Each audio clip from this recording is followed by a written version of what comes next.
وبالسند المتصل إلى الإمام النووي رحمه الله ونفعنا به وبعلومه وبعلوم مشايخنا وبعلوم سائر الصالحين في الدارين آمين إلى أن قال في كتابه رياض الصالحين باب التوبة وعن أبي نجيد بضم النون وفتح الجيم عمران ابن الحسين الخزاعي رضي الله عنهما أن امرأة من جهينة أتت رسول الله صلى الله عليه وسلم وهي حبلى من الزنا فقالت يا رسول الله أصبت حدا فأقمه علي فدعا نبي الله صلى الله عليه وسلم وليها فقال أحسن إليها فإذا وضعت فأتني بها ففعل فأمر بها نبي الله صلى الله عليه وسلم فشدت عليها ثيابها ثم أمر بها فرجمت ثم صلى عليها فقال له عمر تصلي عليها يا رسول الله وقد زنت قال لقد تابت توبة لو قسمت بين 70 من أهل المدينة لوسعتهم وهل وجدت أفضل من أن جادت بنفسها لله عز وجل رواه الإمام مسلم وعن ابن عباس وأنس بن مالك رضي الله عنهم أن رسول الله صلى الله عليه وسلم قال لو أن لابن آدم واديا من ذهب أحب أن يكون له واديان ولن يملأ جوفه إلا التراب ويتوب الله على من تاب متفق عليه وعن أبي هريرة رضي الله عنه أن رسول الله صلى الله عليه وسلم قال يضحك الله عز وجل إلى رجلين يقتل أحدهما الآخر يدخلان الجنة يقاتل هذا في سبيل الله فيقتل ثم يتوب الله على القاتل فيسلم فيستشهد متفق عليه. Alhamdulillah, puji syukur kehadirat Allah Subhanahu wa Ta'ala. Salawat dan salam kita haturkan kepada baginda besar Nabi Agung Nabi Muhammad sallallahu alaihi wasallam. Masyaallah hadirin wal hadirat jamaah yang dirahmati oleh Allah, alhamdulillah pada malam hari ini kita bisa memulai kembali rutinan daripada kajian bulanan kita, yang mana kajian bulanan ini dipandu oleh kitab Riyadhus Shalihin, hadis-hadis yang dikumpulkan oleh Al-Imam An-Nawawi rahimahullah, hadis-hadis yang bernisbat kepada baginda Nabi besar Muhammad sallallahu alaihi wasallam, dikumpulkan sama Imam Nawawi. Beliau kasih nama dengan nama Riyadhus Shalihin. Riyad itu jamak dari raudhah, taman, artinya adalah taman. As-salihin, salihin jamak dari saleh. Saleh artinya satu orang baik, salihin orang-orang baik. Maka kata Imam Nawawi, kitab ini adalah taman untuk orang-orang baik, tempat berkumpulnya orang-orang baik. Mudah-mudahan kita termasuk daripada orang-orang baik tersebut. Sebagaimana Imam Nawawi memberi nama kitab ini adalah taman untuk orang-orang yang soleh, mudah-mudahan kita termasuk daripada kelompok orang-orang yang soleh. Karena kita berkumpul di sini, duduk bersama guna mendengarkan hadis-hadis baginda Nabi besar Muhammad sallallahu alaihi wasallam. Kita tidak kumpul untuk urusan duniawi, kita tidak duduk bersama untuk ngomongin orang atau ngurusi urusan orang. Kita juga tidak mau bahas politik, itu ada tempatnya lagi, itu lain ya. Kita di sini duduk khusyuk, fokus untuk mendengarkan hadis-hadis baginda Nabi Muhammad sallallahu alaihi wasallam. Yang mana kalau kita lihat di akhir zaman ini, Bapak-bapak, Ibu-ibu, sangat jarang sekali dari umat Nabi Muhammad sallallahu alaihi wasallam ada kelompok yang mau duduk untuk mendengarkan hadis Nabi Muhammad sallallahu alaihi wasallam. Jadi jangan kita anggap ini rutinan biasa. cuman rutinan biasa, aktivitas biasa, jangan. Kita niatkan ingin membanggakan hati baginda Nabi Muhammad sallallahu alaihi wasallam. Kita niatkan untuk menyisihkan waktu kita untuk mendengarkan hadis baginda Nabi Muhammad. Karena Nabi sangat ingin kita mendengar hadis beliau. Nabi sangat pengen sekali umat di akhir zaman dengarkan hadis beliau. Bahkan dalam hadis banyak Nabi memuji untuk orang-orang yang menyampaikan hadis Nabi kepada umatnya. Dalam satu hadis Nabi pernah bersabda, kata Nabi, "Ballighu anni walau ayah." Sampaikan sampaikan ke orang lain dariku, walaupun hanya sepanjang atau selama kamu baca satu ayat. Jadi misalkan Bu, kita duduk 45 menit, cuman baca satu hadis, tidak masalah. Cuman baca satu hadis, majlisnya 1 bulan sekali. Kadang Nabilnya tidak datang pula, telat misalkan datangnya. Satu hadis cuman dengar, tidak apa-apa. Yang penting kita duduk mendengarkan hadis baginda Nabi Muhammad sallallahu alaihi wasallam. Di dalam hadis lain Nabi pernah bersabda, kata Nabi Muhammad sallallahu alaihi wasallam, mudah-mudahan Allah memberikan pencerahan, Allah memberikan keterangan, Allah memberikan cahaya untuk orang-orang yang suka menyampaikan hadis-hadisku, kata Nabi Muhammad. Yang suka menyampaikan hadis-hadis. Jadi ketika kita mendengar hadis Nabi, insya Allah kita dapat doa tersebut dari Nabi Muhammad sallallahu alaihi wasallam. Dalam hadis lain Nabi pernah bersabda, kata Nabi, aku telah tinggalkan untuk kalian 2 hal, yang mana dengan 2 hal ini kalian tidak akan sesat, kata Nabi. Berpegang teguhlah dengan 2 hal tersebut. Yang pertama adalah Al-Quranul Karim, yang kedua hadis baginda Nabi Muhammad sallallahu alaihi wasallam. Jadi Nabi sangat senang ketika melihat ada umat di akhir zaman mau duduk menyisihkan waktunya mendengarkan hadis-hadis baginda Nabi Muhammad sallallahu alaihi wasallam. Karena pegangan kita, pedoman kita, penyelamat kita di akhir zaman ini, kalau bukan hadis Nabi apalagi. Semua yang akan menyelamatkan kita semua adalah hadis baginda Nabi Muhammad. Nasihat Nabi Muhammad, arahan baginda Nabi besar Muhammad sallallahu alaihi wasallam. Kita enak Bu, tinggal duduk dengar. Duduk manis, tinggal dengar. Kalau kita baca sejarah bagaimana ulama hadis menjaga periwayatan hadis baginda Nabi Muhammad. Bagaimana ulama hadis keliling dunia untuk mendengarkan hadis baginda Nabi Muhammad, itu perjuangan yang sangat luar biasa. Dan ini bukan hanya cerita fiktif atau cuman cerita karang-karangan dari generasi ke generasi, tidak. Dicatat sama ulama di dalam kitab-kitab biografi mereka. Al-Imam Bukhari contohnya, itu keliling, tidak pernah mantap di satu tempat. Dari kota ini ke kota berikutnya, hanya untuk apa? Untuk mendengarkan hadis baginda Nabi Muhammad sallallahu alaihi wasallam. Bahkan dari sahabat Nabi diriwayatkan ada sahabat Nabi yang bernama Jabir bin Abdullah. Jabir ini dari Madinah pergi ke Mesir. Nabi sudah wafat. Jabir ingin cari tahu. Aku pernah tahu Nabi mengucapkan hadis terkait masalah ini, masalah warisan kalau tidak salah. Kata Jabir, siapa yang pernah dengar dari Nabi hadis ini?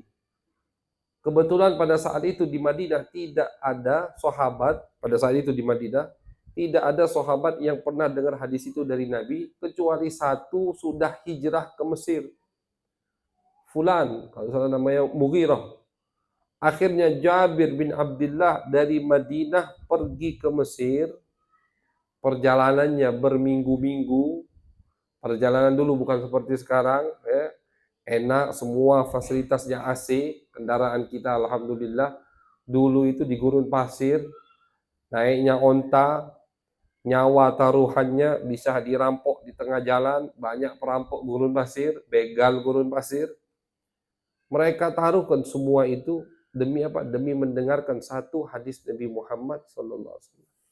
Satu hadis Nabi Sampai ke Mesir, ketemu dengan sahabat tadi, oh iya, aku dengar hadis dari Nabi begini. Cuman 2 baris hadisnya, tidak panjang. Sudah, kata Jabir, cukup, aku balik lagi ke Madinah. Langsung pulang ke kota Madinah.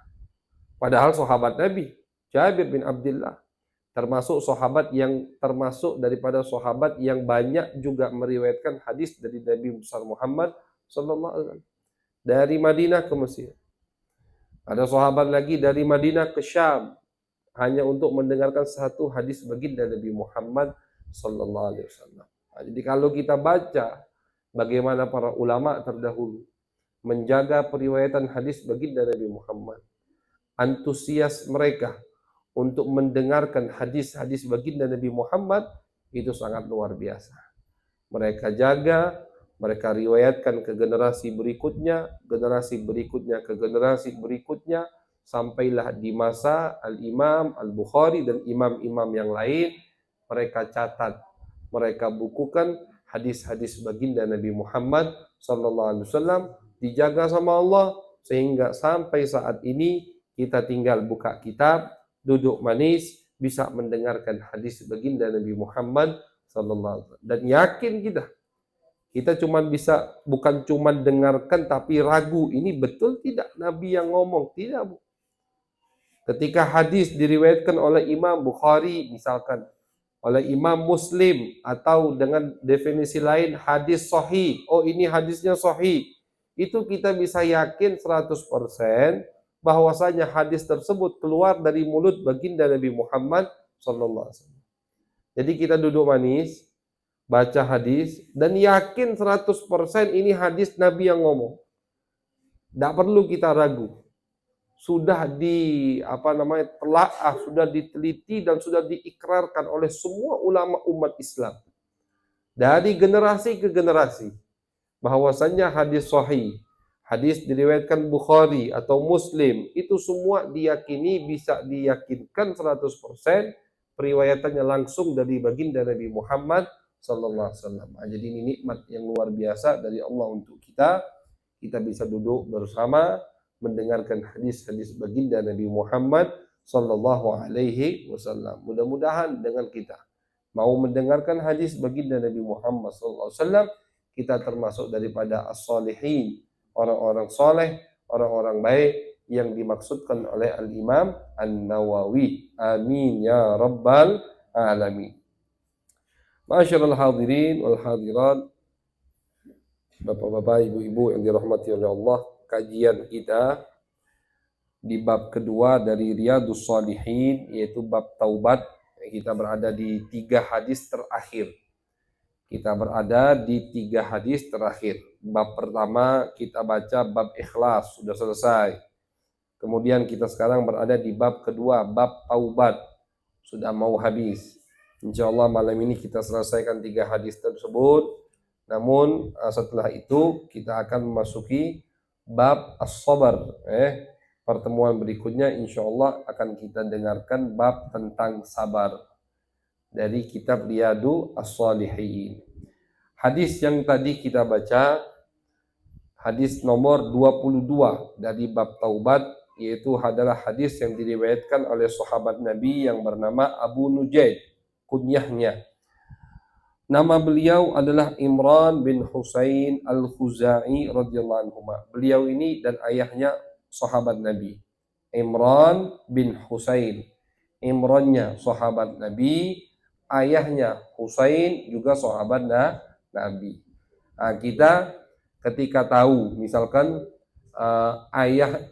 bahwasanya anaknya sahabat dan ayahnya sahabat, itu dianjurkan untuk mengucapkan radhiyallahu anhuma. Radhiyallahu anhuma.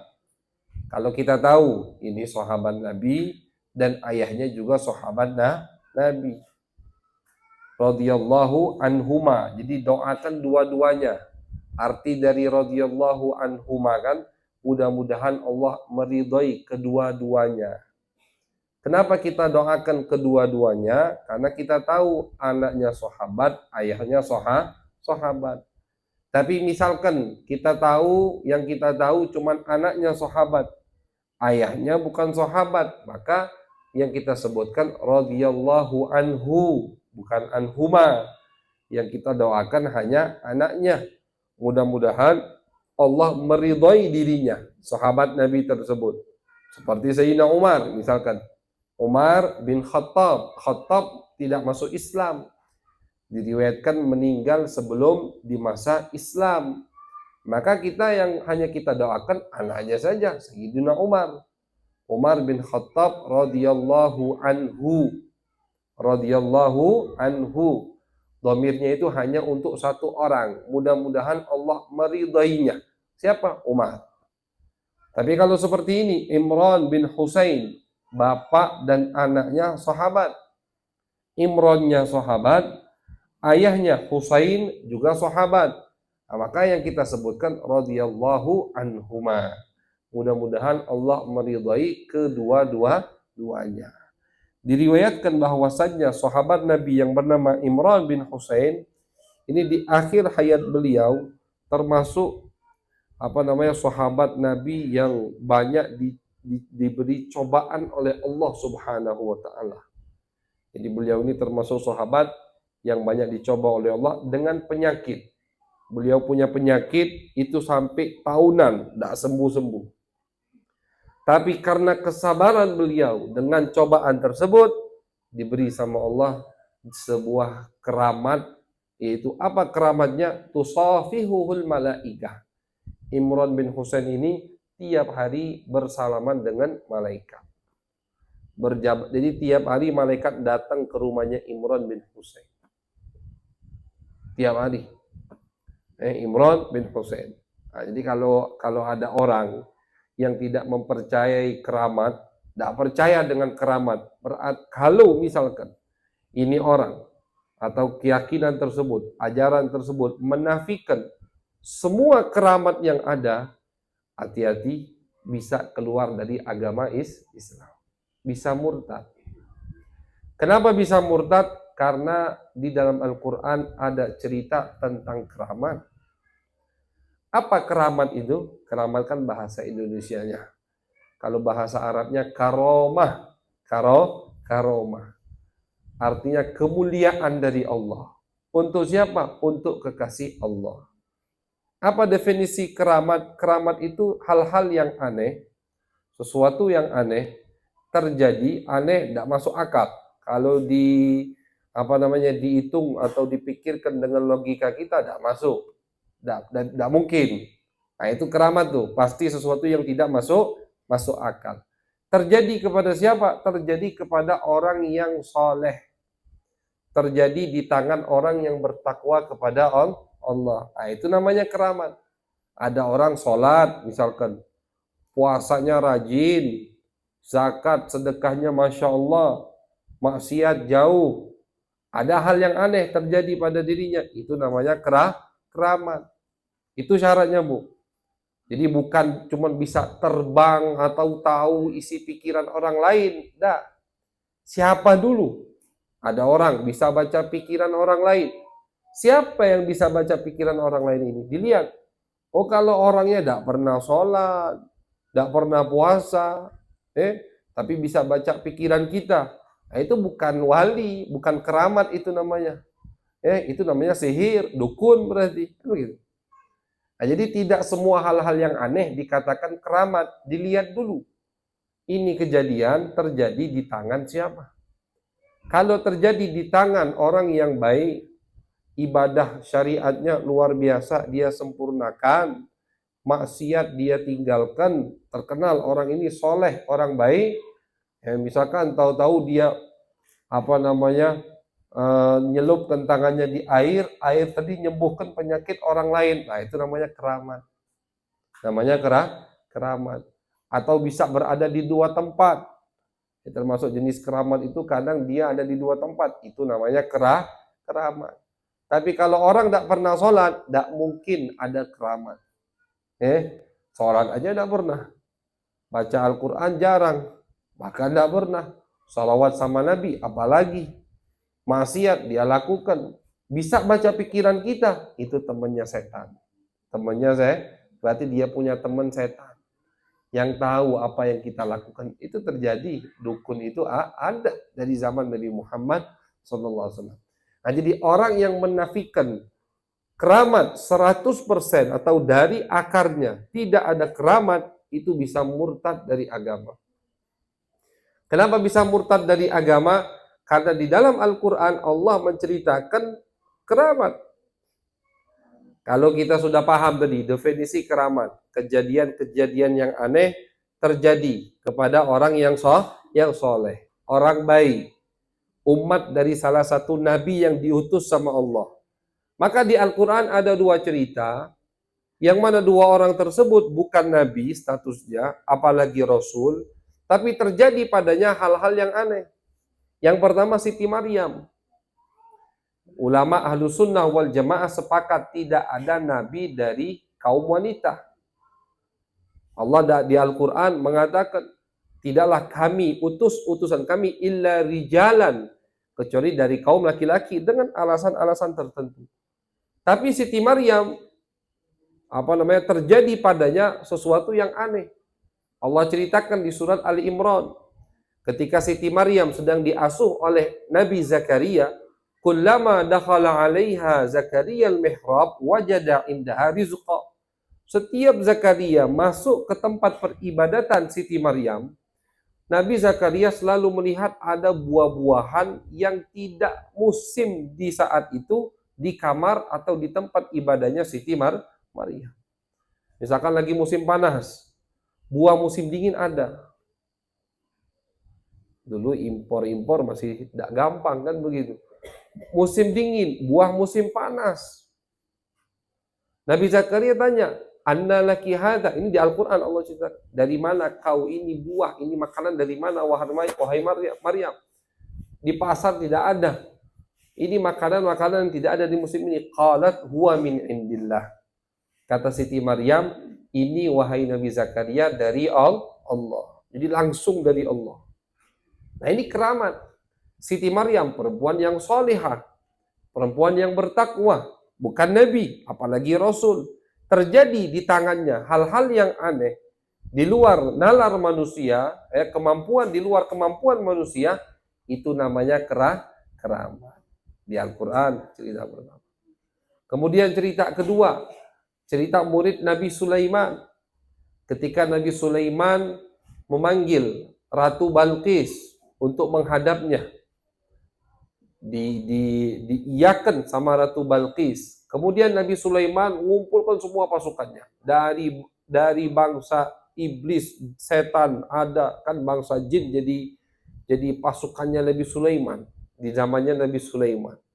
Kata Nabi Sulaiman, siapa yang bisa memindahkan istana Ratu Balqis dari tempatnya ke samping istanaku? Kata iblis, ini Allah ceritakan di surat An-Naml.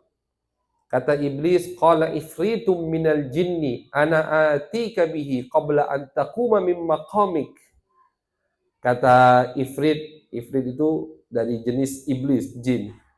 Wahai Nabi Sulaiman, aku bisa memindahkan istana Ratu Balqis dari tempatnya yang jaraknya pada saat Ratu Balqis di Yaman, Nabi Sulaiman di Syam, di Palestina.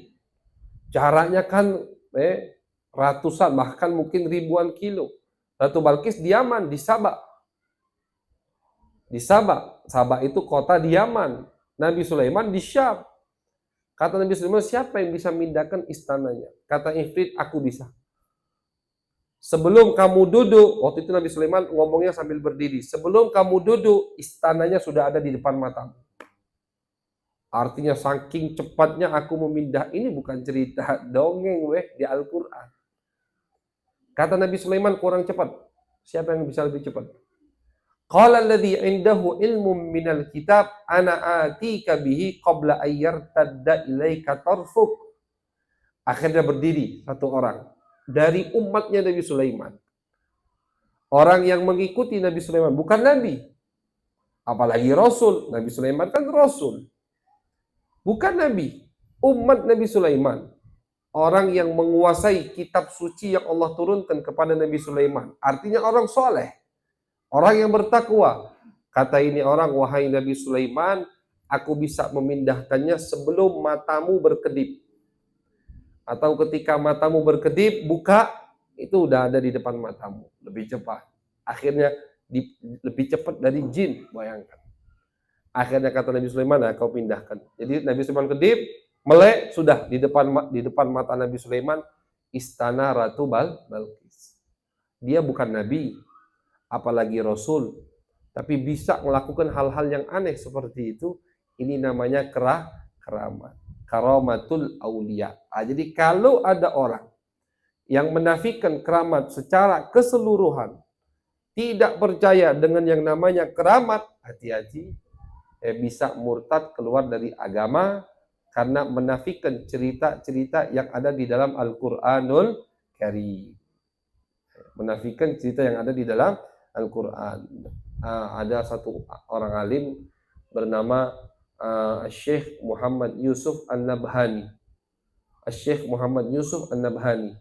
Beliau punya kitab Jami'u Karamatil Awliya. Beliau punya kitab mengumpulkan semua keramat wali-wali yang beliau tahu. Beliau tulis. Cuman masalah keramat ini Pak, Bu, tidak perlu kita jadikan majelis khusus baca keramat-keramat, tidak perlu. Karena yang perlu kita pelajari, yang perlu kita tekuni, bagaimana mereka menjadi orang yang mulia sehingga diberikan kemuliaan oleh Allah. Apa yang mereka lakukan sehingga mereka menjadi orang yang mulia. Bukan keramatnya yang kita pelajari, tidak perlu. Tidak perlu satu majelis khusus kita bahas keramat wali-wali, tidak perlu. Karena itu tidak akan membangun, tidak akan memotivasi kita untuk rajin beribadah kepada Allah. Tapi yang mesti kita pelajari dan kita dengarkan, bagaimana ibadahnya mereka. Ketika kita baca biografi ulama, bagaimana mujahadahnya mereka. Bagaimana semangat mereka menuntut ilmu agama. Bagaimana mereka semangat mendengarkan periwayatan hadis baginda Nabi Muhammad. Bagaimana mereka menahan hawa nafsu mereka sehingga mereka menjadi orang yang mulia, diberikan keramat oleh Allah Subhanahu wa taala. Itu yang terpenting untuk kita dengarkan. Jadi sahabat Nabi yang bernama Imran bin Husain adalah sahabat yang setiap harinya berjabat tangan dengan malaikat. Tiap hari ketemu dengan malaikat. Beliau meriwayatkan bahwasannya, kata beliau, ada seorang perempuan dari kabilah Juhaidah. Tidak disebutkan namanya karena tidak penting, sama beliau tidak disebutkan namanya. Atat Rasulullah. Ini perempuan datang menghadap baginda Nabi Muhammad SAW dalam keadaan hamil di luar nikah. Ngelapor ke Nabi. Perempuan ini datang ke Nabi dalam keadaan hamil di luar nikah. Ngaku di depan Nabi, ya Rasulullah, asabtu haddan fa'aqimhu aliyah. Ya Rasulullah, aku terkena hukuman sanksi dari syariat.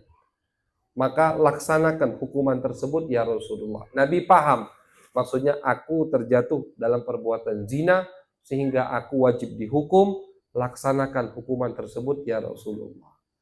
Nah, ini kan kita masih di bab taubat. Perempuan yang luar biasa, jatuh dalam perbuatan maksiat, tapi maksiat tidak membuatnya enggan atau gengsi, apalagi sombong untuk mengakui kesalahannya, bahkan rela datang ke Nabi, minta disucikan sama Nabi Muhammad Sallallahu Alaihi Wasallam. Akhirnya sama Nabi, di riwayat lain, sama Nabi tidak ditoleh. Dia datang dari Nabi, ngomong dari depan. Nabi berpaling. Dikejar terus Nabi. Maksud Nabi sudah, taubat antara dirimu dan Allah. Tidak usah ngelapor ke aku. Karena kalau sudah dilaporkan ke Nabi, harus dihukum. Mau tidak mau, Nabi akan menegakkan hukum Allah. Perempuan yang belum menikah dicambuk 100 kali, perempuan dan laki-laki yang berzina kalau belum menikah dicambuk 100 kali, itu hukuman syariat. Kalau sudah menikah, muhson, dirojam. Rojam itu dilempari batu sampai meninggal dunia. Nabi tidak mau ini hukuman, maksud Nabi sudah.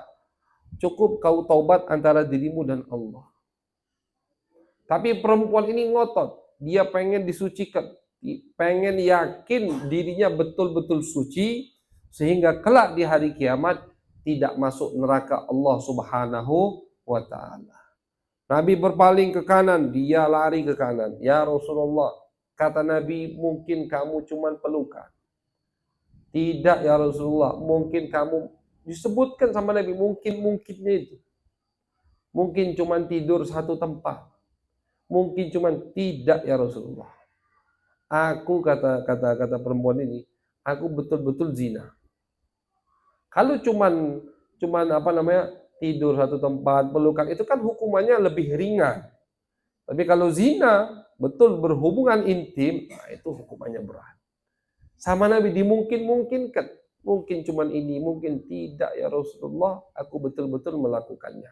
Nah, di riwayat lain sampai segitunya perempuan ini melapor ke Nabi. Akhirnya kata Nabi Muhammad, kalau begitu tunggu dulu. Mungkin dari perbuatan zina tersebut kamu ngandung, kamu hamil. Dilepaskan sama Nabi Muhammad SAW. Tunggu dulu kata Nabi. Berapa hari?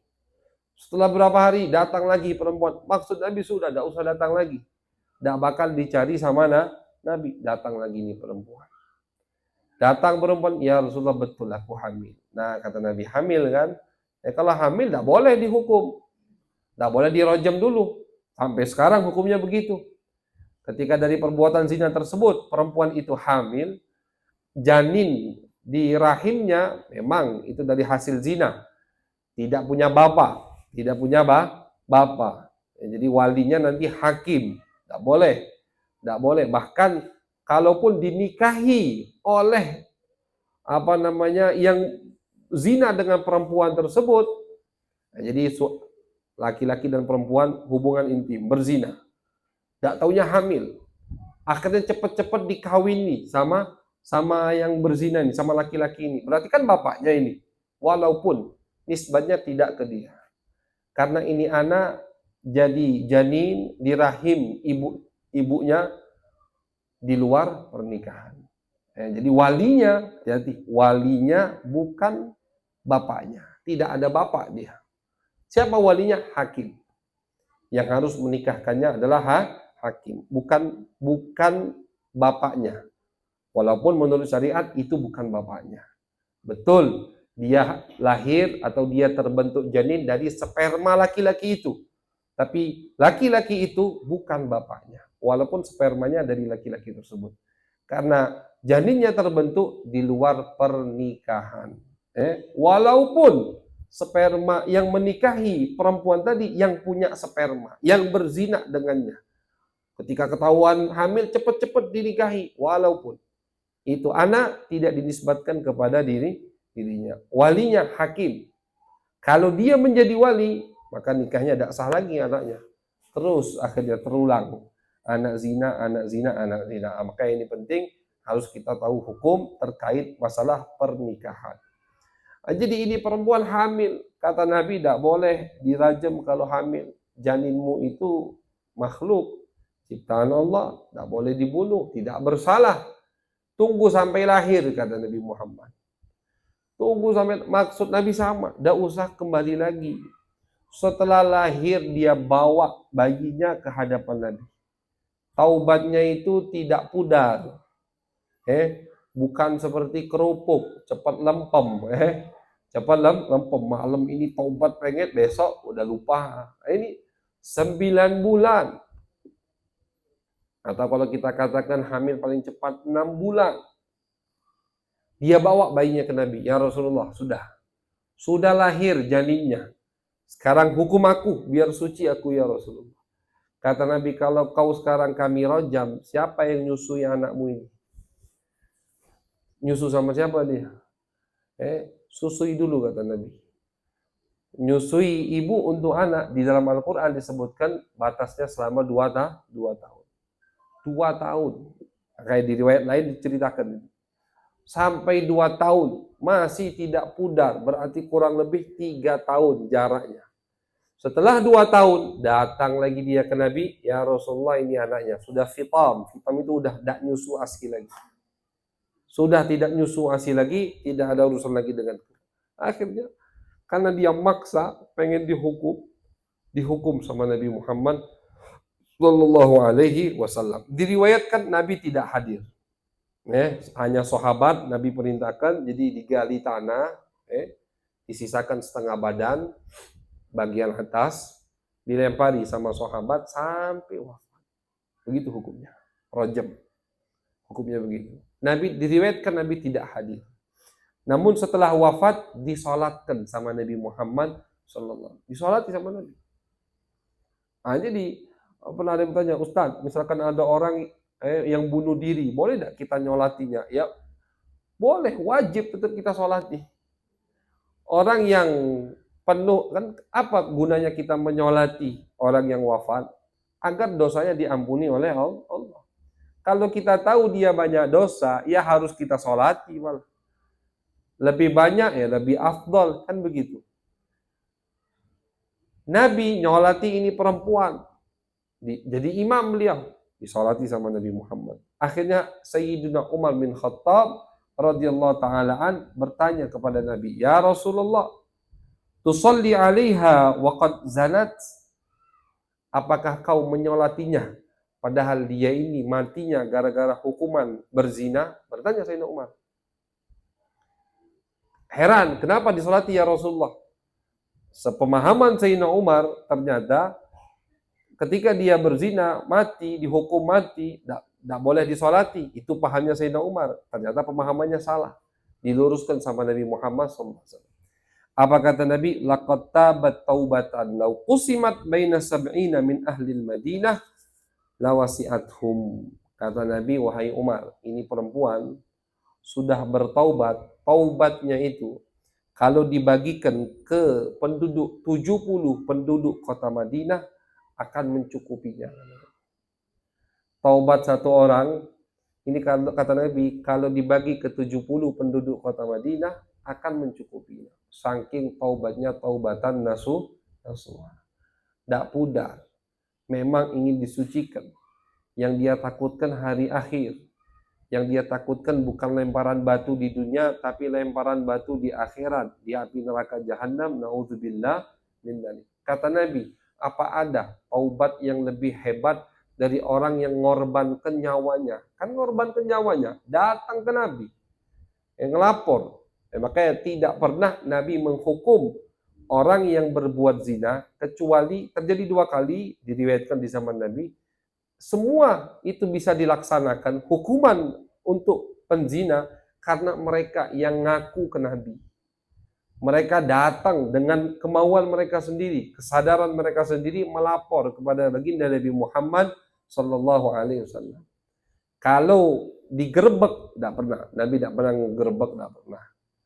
Atau ada saksi, sulit. Ketika ada orang nuduh orang lain berbuat zina, kalau tidak mendatangkan 4 saksi, maka yang nuduh itu dicambuk 80 kali. Sulit hukumnya. Dan 4 saksi ini harus betul-betul yakin melihat 2 pasangan ini berbuat zina. Bukan hanya tidur satu rumah. Bukan hanya tidur satu kamar. Bukan hanya tidur, satu selimut, tapi di dalam kitab fikih Islam Syafi'i disebutkan harus betul-betul melihat terjadi perbuatan zina dengan mata kepala mereka sendiri. 4 saksi. Baru hukuman zina diterapkan kepada mereka yang dituduh berbuat zina. Tapi kalau si penuduh nuduh orang lain berbuat zina, tidak punya saksi, atau kurang saksinya hanya 2, 1, 3, tidak sampai 4, maka yang nuduh ini dicambuk 80 kali. Makanya tidak pernah terjadi di zaman Nabi, Nabi menghukum orang berbuat zina atas adanya saksi, tidak pernah. Tapi semua yang dihukum sama Nabi atas perbuatan zina itu murni kesadaran mereka, datang ngelapor, ngaku kepada baginda Nabi Muhammad Sallallahu Alaihi Wasallam. Nah, ini nunjukkan, kata ulama, kenapa Imam Nawawi menyebutkan cerita ini di dalam bab taubah, karena sebesar apapun dosa kita, ketika bertaubat kepada Allah akan diterima oleh Allah Subhanahu wa taala. Tidak ada dosa yang mustahil untuk diampuni oleh Allah Subhanahu wa taala. Di hadis berikutnya Nabi besar Muhammad SAW beliau mengatakan wa yatubullahu ala man tab. Kata Nabi, orang yang bertaubat, taubatnya akan diterima oleh Allah Subhanahu wa taala. Di hadis berikutnya Nabi mengatakan, kata Nabi, ada dua orang. Yang mana dua orang tadi, satunya meninggal dibunuh oleh temannya. Jadi kata Nabi, si A dan si B. Si A ngebunuh si B. B dibunuh masuk surga karena syahid. Gugur di medan pertempuran. Si A ini yang masih musyrik, habisnya masuk Islam. Kemudian setelah masuk Islam, jihad fisabilillah, juga gugur di medan pertempuran. Akhirnya dua-duanya kata Nabi dimasukkan oleh Allah ke dalam surga. Kan ini banyak kasusnya kepada sahabat Nabi. Contoh Khalid bin Walid, contohnya. Sayyidina Khalid bin Walid itu termasuk ketika di masa musyriknya, termasuk yang pernah memerangi Nabi Muhammad sallallahu alaihi wasallam. Bahkan beliau membunuh sahabat ketika di peperangan Uhud. Sayyidina Khalid membunuh sahabat. Nah, sahabat yang dibunuh sama Khalid itu kan gugur di medan pertempuran. Dapat gelar syahid. Orang yang meninggal syahid pasti masuk surganya Allah. Khalid ketika bunuh ini sahabat masih musyrik. Kemudian setelah itu Khalid masuk Islam. Kemudian Khalid masuk Islam, jihad fisabilillah, berjuang di bawah komandonya Nabi Muhammad SAW, meninggal dalam keadaan muslim, juga akhirnya masuk surga. Jadi yang tadinya musuh di dunia, satunya meninggal dibunuh oleh orang kafir, kemudian ternyata nanti orang kafir ini juga akan masuk surganya Allah karena dia bertaubat. Sayyidina Khalid ketika masuk Islam itu bawa pedangnya menghadap Nabi. Pedangnya itu beliau serahkan kepada Nabi Muhammad SAW. Ya Rasulullah, ini pedang yang aku gunakan di Uhud kemarin. Peperangan Uhud itu tragedi yang tidak bisa dilupakan oleh sahabat. Karena disitulah sahabat dipukul mundur oleh pasukan musyrikin Mekah. Nabi lukanya itu sangat parah. Penyebab sahabat bisa dipukul mundur, kalah, itu Khalid bin Walid. Satu orang. Padahal di putaran pertama, pasukan muslimin sudah berhasil mengalahkan pasukan musyrikin. Waktu itu jumlah pasukan musyrikin 3.000, pasukan sahabat 700 orang. Langsung kalah musyrikin. Tapi karena ada beberapa sahabat yang tidak patuh pada Nabi, ceritanya panjang, kita singkat, diambil kesempatan oleh Khalid sehingga Khalid bisa memutar balik keadaan. Yang tadinya kalah musyrikin jadi lebih unggul. Nah, ini tragedi sangat berkesan atau tidak bisa dilupakan oleh sahabat. Makanya Khalid ketika masuk Islam di tahun ke-7 Hijriyah, setelah 4 tahun kejadian ini, tak bisa lupa juga. Beliau bawa pedangnya ngadep Nabi. Ya Rasulullah, ini pedang yang aku pakai di Uhud. Minta maaf ya Rasulullah. Kata Nabi, wahai Khalid, al-Islam yajubbu ma qablahu. Jangan takut, Islam menghapus semua dosa-dosa sebelum kau masuk Islam. Kata Khalid, tetap ya Rasulullah, aku minta kau istighfarkan aku kepada Allah. Minta doa sama Nabi. Akhirnya Nabi angkat tangan, Nabi doa, ya Allah, ampuni dosa Khalid. Ampuni dosa Khalid. Baru di situ Sayyidina Khalid merasa tenang, dosanya diampuni oleh Allah Subhanahu wa taala. Apa yang udah dia perbuat? Bunuh sahabat Nabi. Membuat pasukan Nabi dipukul mundur, kalah. Nabi sampai berlindung naik ke gunung Uhud. Yang tadinya di pelataran gunung, sampai Nabi dipukul mundur, sampai naik ke gunung Uhud, berlindung. Luka parah, Nabi pingsan, pendarahan Nabi di peperangan Uhud. Pipi beliau itu luka, sampai bolong. Anak panah kena topi besi beliau, topi besinya itu masuk ke dalam sehingga melukai pipi Nabi Muhammad. Masuk jebakan Nabi, ada yang bangun jebakan, gali lubang, Nabi jatuh ke situ. pendarahan, pingsan Nabi Muhammad. Disebabkan oleh siapa? Oleh Khalid bin Walid. Istilahnya kalau dosa paling besar itu dosanya itu. Tapi ketika dia betul ingin bertaubat kepada Allah, masuk Islam, pengen menghibahkan dirinya untuk agama Nabi Muhammad, diterima sama Nabi. Diterima sama Allah. Bahkan Nabi kasih beliau gelar julukan Saifun min Suyufillah, pedang dari pedangnya Allah Subhanahu wa taala.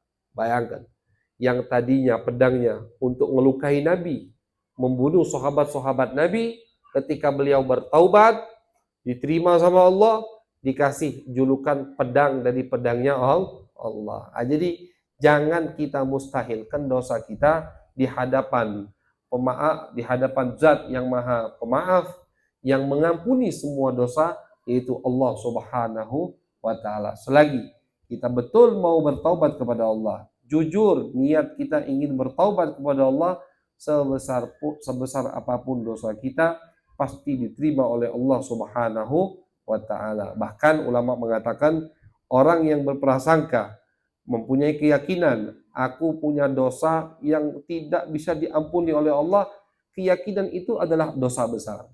Lebih besar dari dosa yang dia kira tidak bisa diampuni oleh Allah.